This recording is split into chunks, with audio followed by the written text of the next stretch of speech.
Hello friends, আজকে আমার ছোট্ট ভাগ্নির অন্নপ্রাশনের জন্য আমরা রওনা দিয়ে দিয়েছিলাম কুষ্টিয়ার উদ্দেশ্যে। সাথে ছিল আমার ভাগ্নি আদ্রিতা আর আমার বোন কথা। ওখানে পৌঁছেই আমরা পুচকুকে নিয়ে একটু খেলছিলাম। দেন খাওয়া শেষ করে সবাই মিলে একটা রুমে বসে পড়েছিলাম আড্ডা দিতে।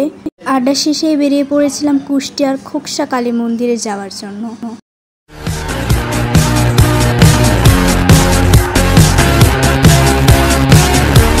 আর এটা ছিল মন্দিরের ভিতরটা। অন্যদিকে ওরা দুজন আমাকে ছেড়ে একা একা চলে যাচ্ছে আর আমি পিছু পিছু আসছি। মন্দিরের বাইরে ছিল শ্মশান ঘাট এবং তার অপোজিটেই ছিল শ্মশান। এখান থেকে বেরিয়ে আমরা চলে এসেছি লালন শাহ মাজারে।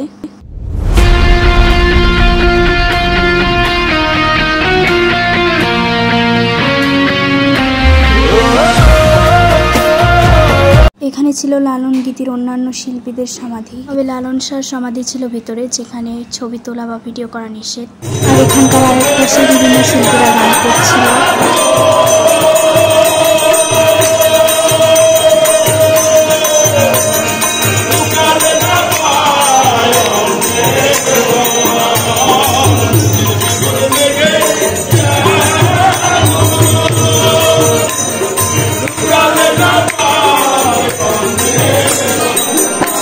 গান শুনে বেরিয়ে পড়েছি বাড়ি যাবার উদ্দেশ্যে।